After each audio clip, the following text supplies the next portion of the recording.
Bismillahirrahmanirrahim.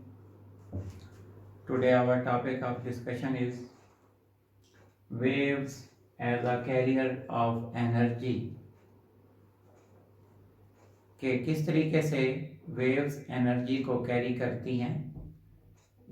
Energy can be transferred with the help of waves. How?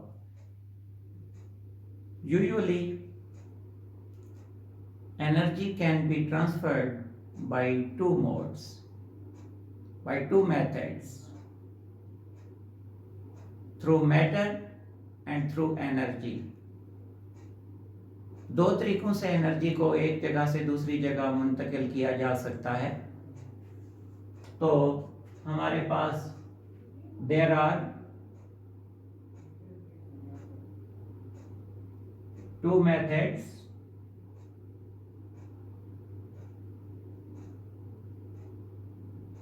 to transfer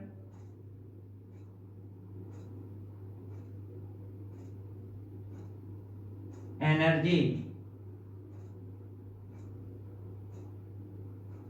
from one place to another.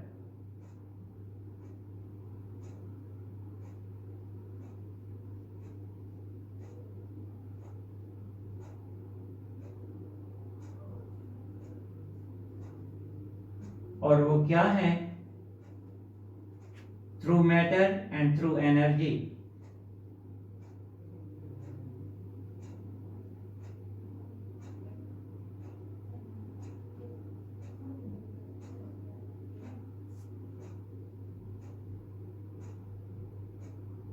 Through waves.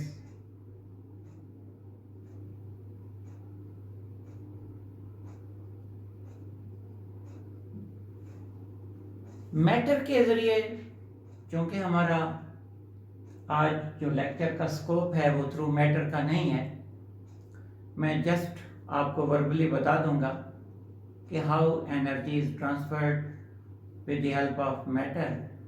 For example, when you fire a bullet, तो ultimately the chemical energy और energy is transferred with the help of bullet itself. Bullet आगे जा रहा है, energy को भी carry कर रहा है.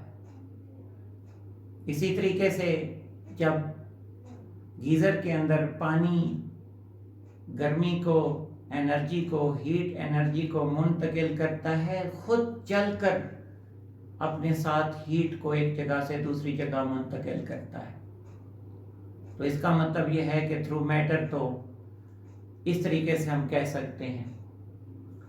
तो आज जो हमारा टॉपिक है वो है through waves, how energy is transferred with the help of waves.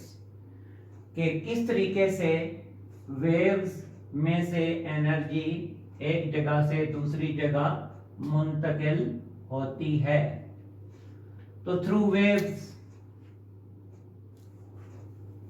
we have studied earlier in our previous topics that waves transfer energy without shifting matter from one place to another. G. Waves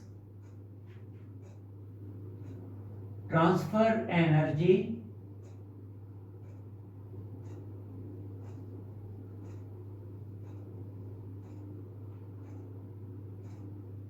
without shifting from one place to another place, from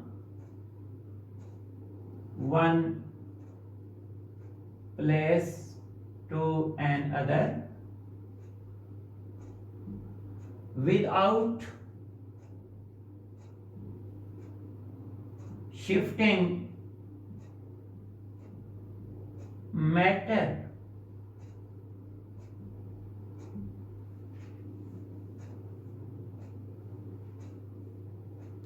to prove this statement. जो हमने लिखा, इसको prove करने के लिए हम एक activity देख लेते हैं. वो एक्टिविटी ये है activity, how energy is transferred. When we shake the free end of a string whose second end is fixed, when we shake the free end of the string,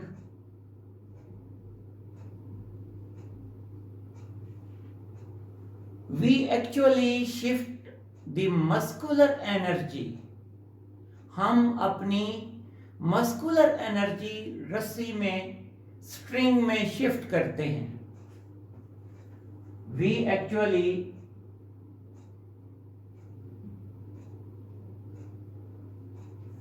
transfer our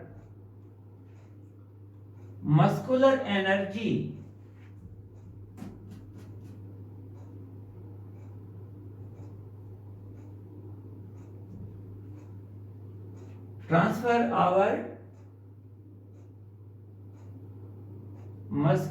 energy in the string.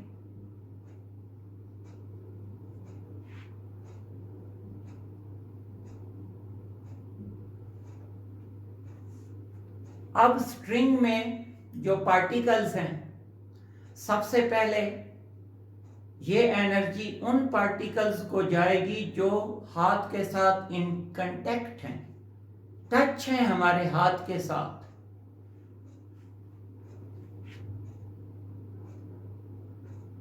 This energy is then shifted to the particles which are in contact to the hands. जो हमारे हाथ के साथ रस्सी का हिस्सा touch है,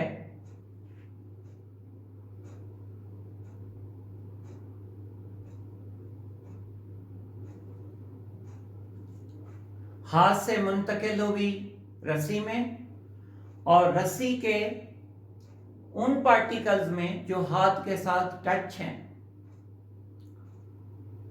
तो यकीनी बात है, जब हम अपने हाथ को अप एंड डाउन मूव कर रहे हैं तो हम डिस्टरबेंस शिफ्ट कर रहे हैं मीडियम में, और मीडियम रस्सी है इस वक्त, तो उसके पार्टिकल भी अप एंड डाउन मूव करके अपने एडजेसेंट पार्टिकल्स को एनर्जी शिफ्ट कर देंगे.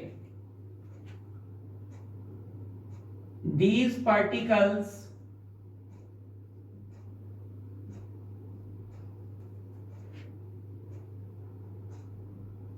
shift the energy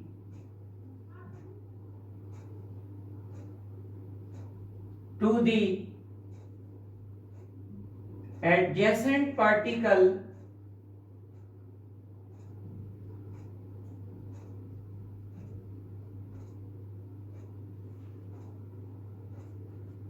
after showing up and down motion, after executing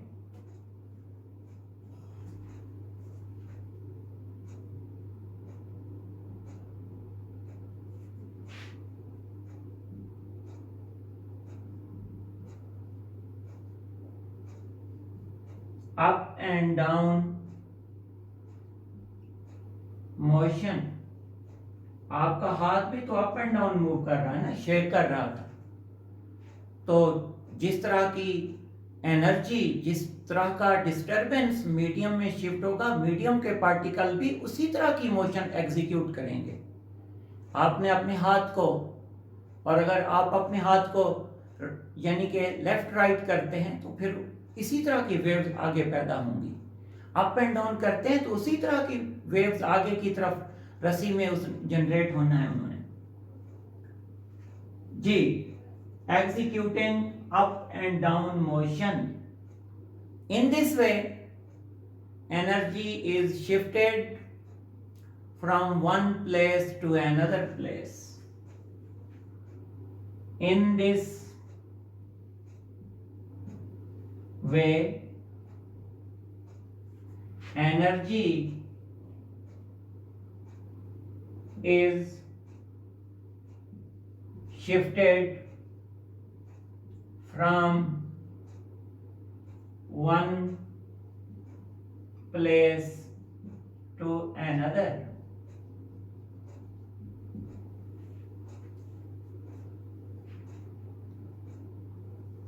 If you want to see that whether the particles, whether the matter is moving along with the wave, आपने देखना है कि क्या matter move कर रहा है कि नहीं कर रहा, क्योंकि हमने स्टेटमेंट में यह भी कहा था कि without shifting matter.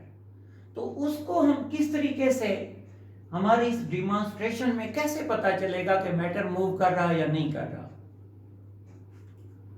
To see the matter is moving और not, to see that the matter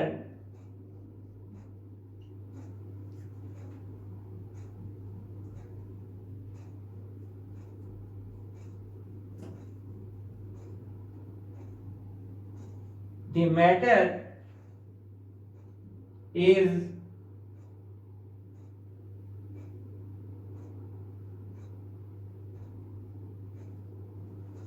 moving along with the wave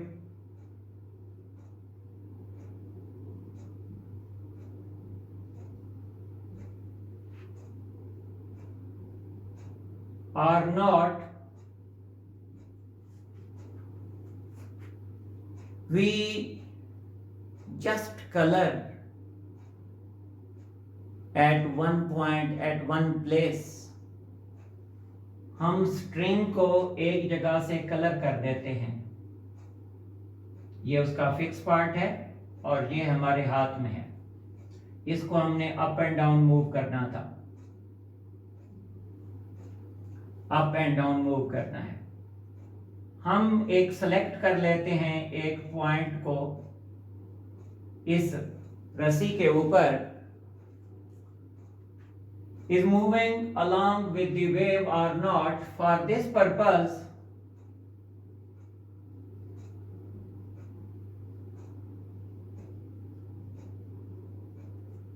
we select a point P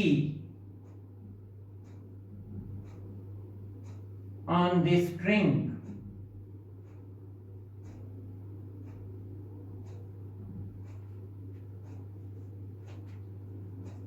अब क्या करते हैं अब हम रस्सी को विगल करते हैं, शेक करते हैं अप एंड डाउन। जब हम शेक करते हैं तो ये P अपवर्ड और डाउनवर्ड मूव करता है। ये P अपवर्ड भी जाएगा और P डाउनवर्ड भी जाएगा, लेकिन अपनी जगह को नहीं छोड़ेगा। यानी कि ये जो कलर्ड पार्ट है P, तो as we shake the string up and down,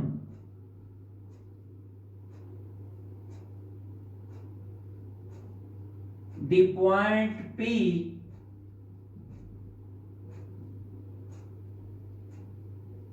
moves up and down,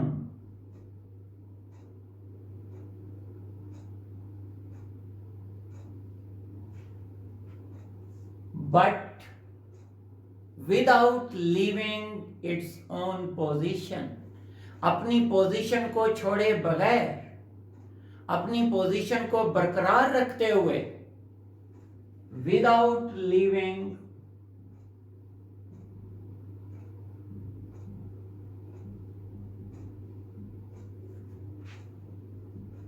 it's actual position, अपनी जगह को छोड़े बगैर ये क्या कर रहा है, अप एंड डाउन मूव कर रहा है। तो इससे हमें पता चला कि वेव्स एनर्जी को कैरी करती हैं, लेकिन इनमें मैटर का ट्रांसफर नहीं होता, मैटर अपनी जगह को नहीं छोड़ता। तो हमारे पास वेव्स एक ऐसा यूनिक वे है एनर्जी ट्रांसफर का जिसमें मैटर ट्रांसफर नहीं होता। तो waves are the carrier of energy, but matter is not transferred from one place to another place. अब हम ये देखने जा रहे हैं कि कितनी मिकदार में एनर्जी ट्रांसफर होती है। जी, अब हम देखते हैं how much energy is transferred by the wave. ये देखने के लिए how much energy is transferred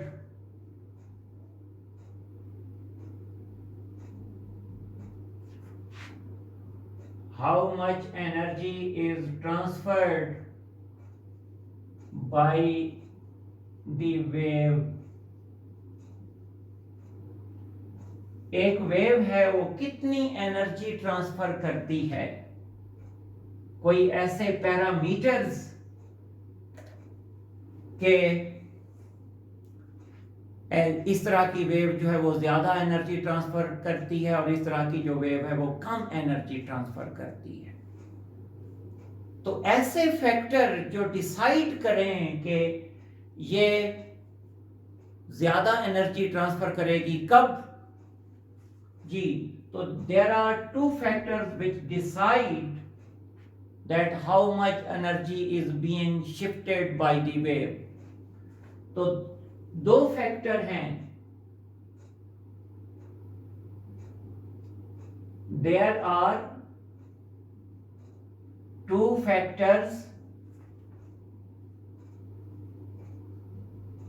regarding energy transfer.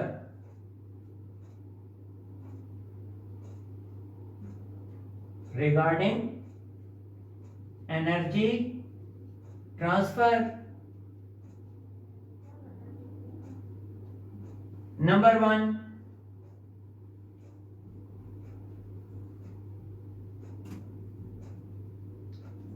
One, frequency.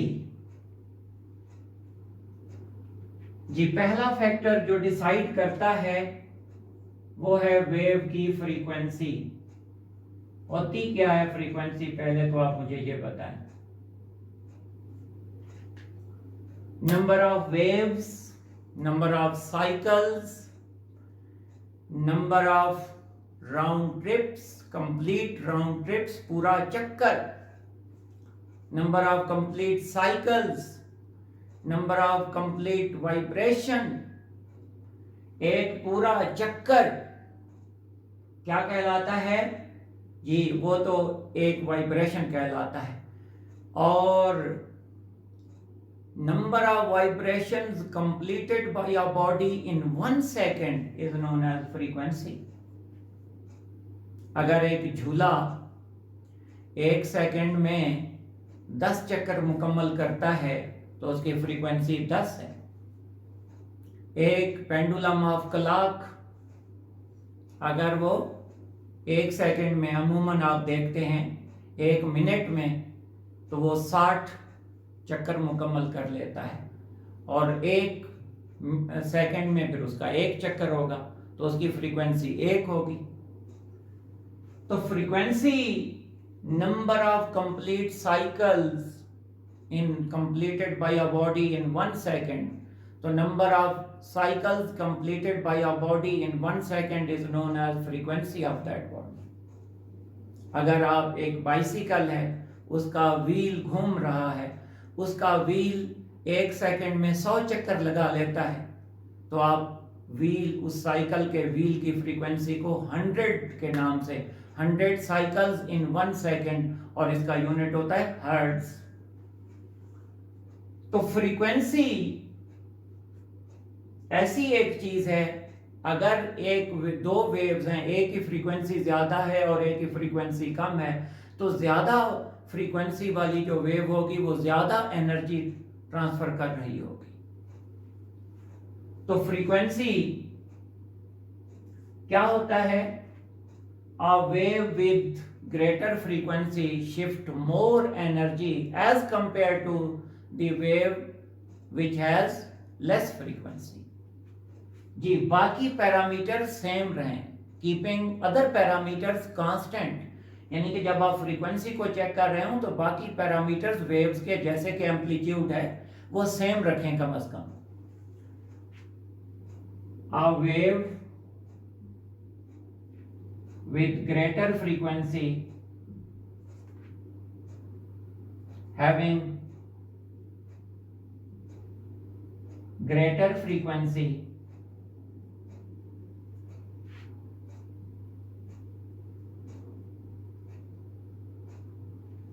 transfers more energy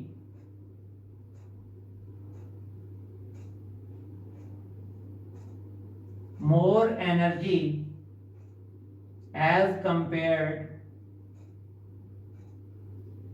to a wave, ऐसी वेव के मुकाबले में जिसकी फ्रीक्वेंसी इसके मुकाबले में कम हो, as compared to a wave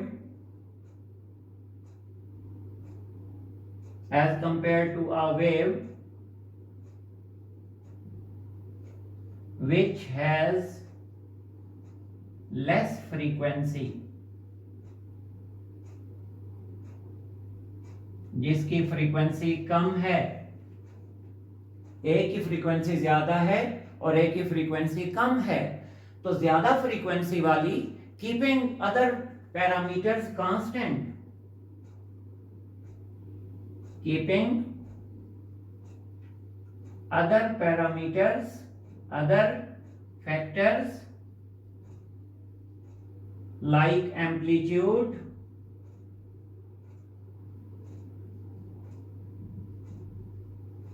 constant, amplitude को कांस्टेंट रखते हुए ऐसी वेव जिसकी फ्रीक्वेंसी ज्यादा होगी ज्यादा एनर्जी शिफ्ट करेगी बनिस्बत उस वेव के जिसकी फ्रीक्वेंसी कम हो, जबकि एम्पलीट्यूड दोनों के एक जैसे हैं, एम्पलीट्यूड दोनों के कांस्टेंट हैं। तो जैसे मैं थोड़ा सा, एक वेव नंबर 1 है और एक वेव नंबर 2 है, देखें जरा, गौर करें। इसकी फ्रीक्वेंसी ज्यादा है और इसकी फ्रीक्वेंसी आप देखेंगे थोड़ी सी कम है। ये ज्यादा साइकिल्स इसी उसमें कंप्लीट हो रहे हैं और इसमें कम साइकिल कंप्लीट हो रहे हैं, जबकि एम्पलीट्यूड सब दोनों का एक जैसा है। इसका एम्पलीट्यूड और यानी कि जो maximum displacement from the mean value, जी, तो ये एम्पलीट्यूड है, ये एम्पलीट्यूड है, ये एम्पलीट्यूड, ये एम्पलीट्यूड, ये भी एम्पलीट्यूड है, ये तो मीन जो सेंट्रल पोजीशन है वहां से मैक्सिमम जो डिस्प्लेसमेंट होता है वो एम्पलीट्यूड कहलाता है। एम्पलीट्यूड दोनों का सेम है, लेकिन जिसकी फ्रीक्वेंसी जिस वेव की ज्यादा है वो ज्यादा एनर्जी ट्रांसफर करेगी और दूसरी वेव जिसकी फ्रीक्वेंसी कम है, आप देख लें कि ये इसी दौरानिये में एक वेव है और ये इस दौरानिये में 2 वेव्स हैं ऑलमोस्ट। तो फ्रीक्वेंसी पहला फैक्टर था जिसने डिसाइड कर दिया कि ज्यादा फ्रीक्वेंसी वाली जो वेव होगी वो ज्यादा एनर्जी ट्रांसफर करेगी। Number 2, second factor on which energy depends is amplitude. Amplitude की बात हो रही है. Number 2, amplitude. क्या होता है एम्पलीट्यूड? अभी डेफिनेशन मैंने बताई आपको. Maximum displacement from the mean value, from the mean position. Mean position से ये मीन की लाइन जा रही है, ये मीन से ये फासला एम्पलीट्यूड कहलाता है, ये फासला एम्पलीट्यूड कहलाता है, ये फासला एम्पलीट्यूड कहलाता है. ये एम्पलीट्यूड है, ये एम्पलीट्यूड है, ये एम्पलीट्यूड, ये एम्पलीट्यूड. तो एम्पलीट्यूड एनर्जी के साथ किस तरीके से लिंक्ड होता है? ऐसी वेव, अगर अब भी मैं दो वेव्स ही सिलेक्ट करूंगा और अब मैं फ्रीक्वेंसी एक जैसी रखूंगा. पहले मैंने एम्पलीट्यूड सेम रखकर फ्रीक्वेंसी को चेंज करके देखा, तो जिस वेव की फ्रीक्वेंसी ज्यादा थी वो ज्यादा एनर्जी ट्रांसफर कर रही थी. अब मैं फ्रीक्वेंसी को सेम रखूंगा और एम्पलीट्यूड को वेरी करने की कोशिश करूंगा. तो किस तरीके से अब मैं देखूंगा कि किस तरीके से कौन सी वेव जिसका एम्पलीट्यूड ज्यादा है वो ज्यादा एनर्जी ट्रांसफर करती है, उसके मुकाबले में वो वेव जिसका एम्पलीट्यूड कम है. जरा देखिएगा.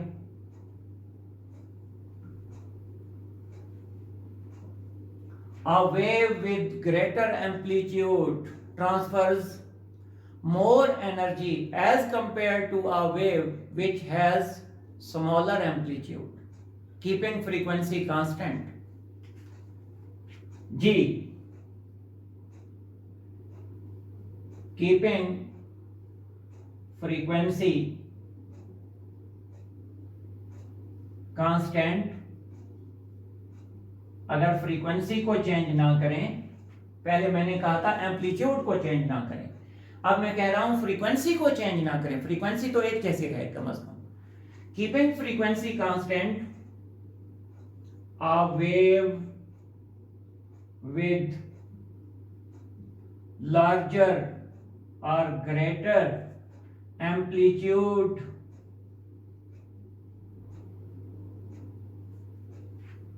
transfers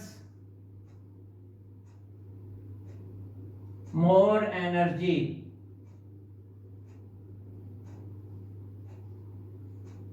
as compared to a wave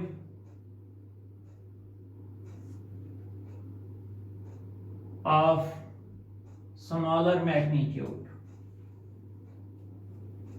Of smaller magnitude, smaller amplitude, sorry.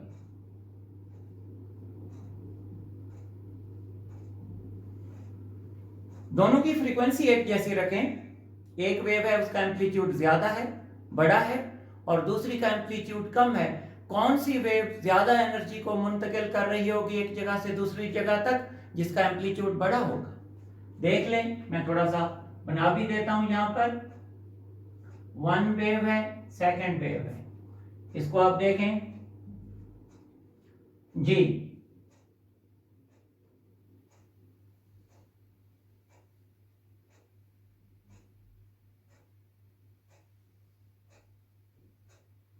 और दूसरी वेव मेरे पास है, इसका एम्पलीट्यूड बड़ा है, एम्पलीट्यूड बड़ा है पहली के मुकाबले में.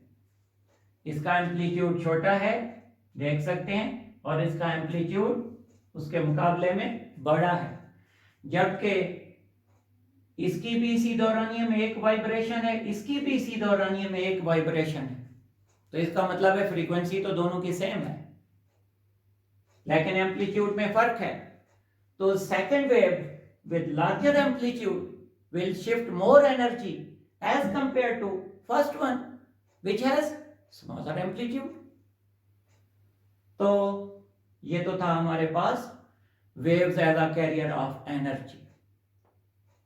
इसके साथ एक छोटा सा टॉपिक और भी मैं साथ आज लूंगा, और वो है रिलेशन बिटवीन, जी इसको आप देख लेंगे, रिलेशन बिटवीन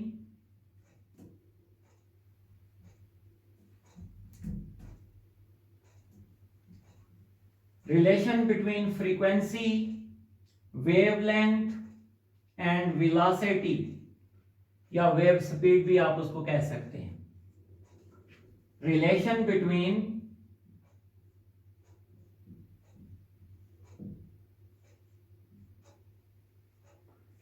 बिटवीन फ्रीक्वेंसी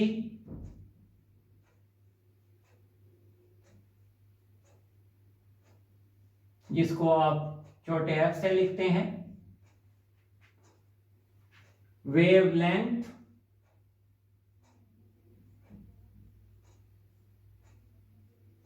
जिसको आप लैम्डा से जाहिर करते हैं, एंड वेलोसिटी जिसको आप v से जाहिर कर देते हैं।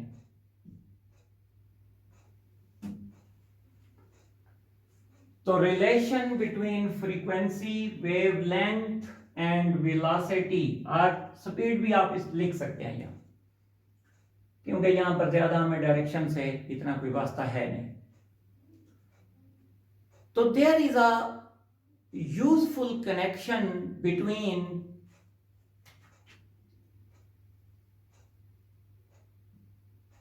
there is useful connection between f, lambda and v, which is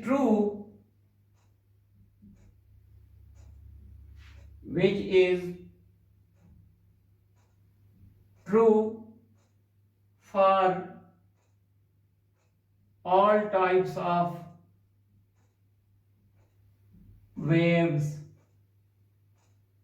चाहे वो मैकेनिकल वेव्स हों, जहां जो चैप्टर हम पढ़ रहे हैं, चाहे वो इलेक्ट्रोमैग्नेटिक वेव्स हों, हर किस्म की वेव्स के लिए जो इन तीन टर्म्स का आपस में रिलेशन है वो वैलिड होगा। For example,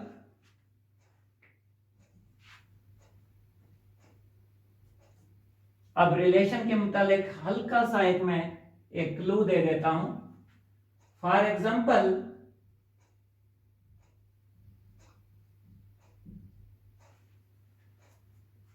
when we vibrate the free end of the string with greater frequency, जल्दी जल्दी आप उसको क्या करते हैं, विगल करते हैं, और नंबर ऑफ वेव्स फिर ज्यादा कम जल्दी जल्दी यानी कि ज्यादा आप पर सेकेंड ज्यादा डेवलप कर लेते हैं। For example,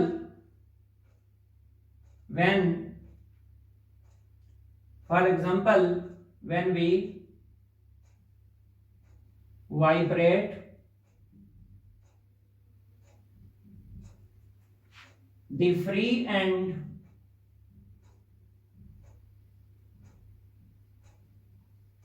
of string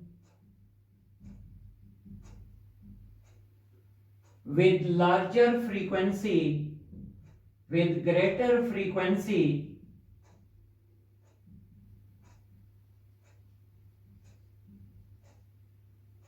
then क्या असर होगा? अगर मैं फ्रीक्वेंसी को बढ़ा देता hूं, then shorter will be the wavelength of that wave. Then shorter will be the wavelength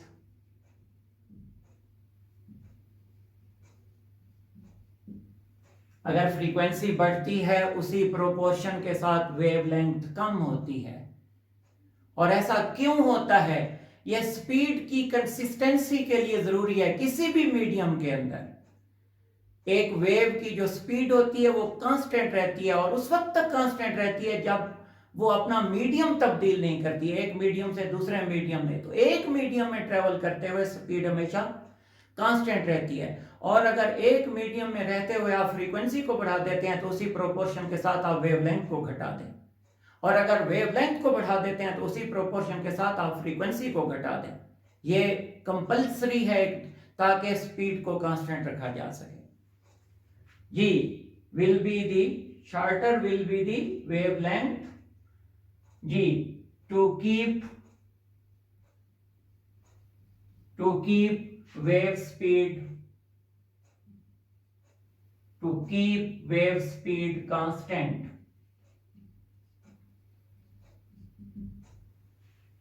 मैंने ऊपर वेलोसिटी लिखा था, यहां पर मैं वेलोसिटी के मैग्नीट्यूड की बात कर रहा हूं, वो स्पीड की बात हो रही है, तो मैं यहां वेलोसिटी लिख देता हूं या वेव स्पीड लिख देता हूं, बात एक ही है।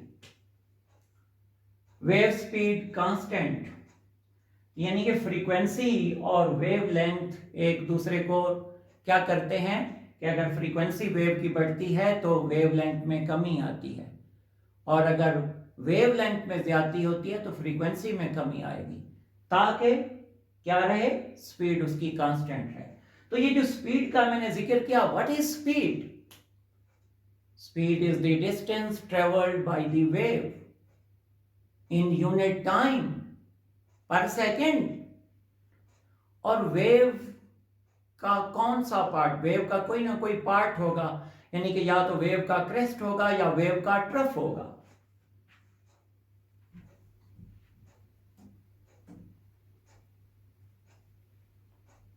तो जो मैंने जिक्र किया नीचे वेव स्पीड का, तो वेव स्पीड है क्या?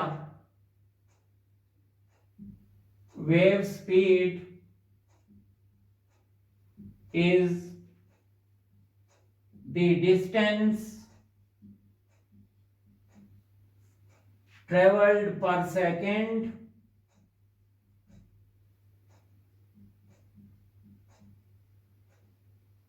by the wave। और वेव का मैंने आपसे कहा वेव क्रेस्ट या वेव ट्रफ, वेव क्रेस्ट और वेव ट्रफ और वेव ट्रफ।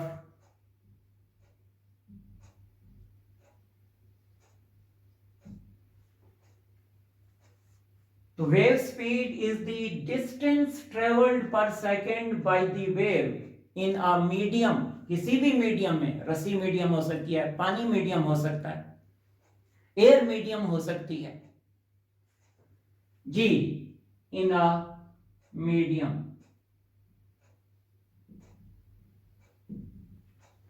तो मैथमेटिकली अगर मैं इसको लिखूं कि अभी वेव स्पीड जो होती है वो डिस्टेंस ट्रेवल्ड पर सेकेंड होता है, तो वेव स्पीड क्या होगी? Wave speed is equal to distance travelled divided by time taken. Distance को ट्रेवल करने के लिए जो टाइम लगा है, और मैथमेटिकली अगर वेव स्पीड को v से जाहिर कर देते हैं, डिस्टेंस को s से जाहिर कर देते हैं, टाइम को t से जाहिर कर देते हैं, and we declare it as equation number 1। जी, आपको पता है जब आप वेव को डील कर रहे होते हैं तो डिस्टेंसेस कोई सिंपल डिस्टेंस नहीं होता, 1 मीटर 2 मीटर, बल्कि ये वेव लेंथ की सूरत में, लैम्डा की सूरत में, 1 लैम्डा 2 लैम्डा 3 लैम्डा, लैम्डा की सूरत में डिस्टेंस ट्रेवल होता है। तो while when we deal the waves, the distances are measured in wavelengths। जी, when we deal waves, distance is measured in wavelength, और ब्रैकेट में मैं लिख देता हूं लैम्डा, i.e. मैं लिख रहा हूं कि s जो होगा वो लैम्डा की सूरत में होगा, s इक्वल टू लैम्डा। जब आप डिस्टेंस लैम्डा की सूरत में लेंगे, time to complete one wavelength, wavelength की को एक वेव लैम्डा को कंप्लीट करने के लिए जो टाइम लगता है वो कोई सादा टाइम नहीं होता, बल्कि टाइम पीरियड बन जाता है। तो then is equal to time period, ये टाइम पीरियड बन जाएगा। फिर जब आप फासले को लैम्डा की सूरत में लेंगे तो फिर टाइम को टाइम नहीं लेंगे, बल्कि टाइम पीरियड की सूरत में लेंगे। कोई ऑर्डिनरी टाइम नहीं होगा, बल्कि ये टाइम पीरियड होगा। Time to complete one vibration, one round trip, one complete cycle. जी, अब क्या होगा, मैं ये वैल्यूज सब्स्टिट्यूट करने जा रहा हूं इक्वेशन नंबर 1 में। जी, substituting the values in equation number 1,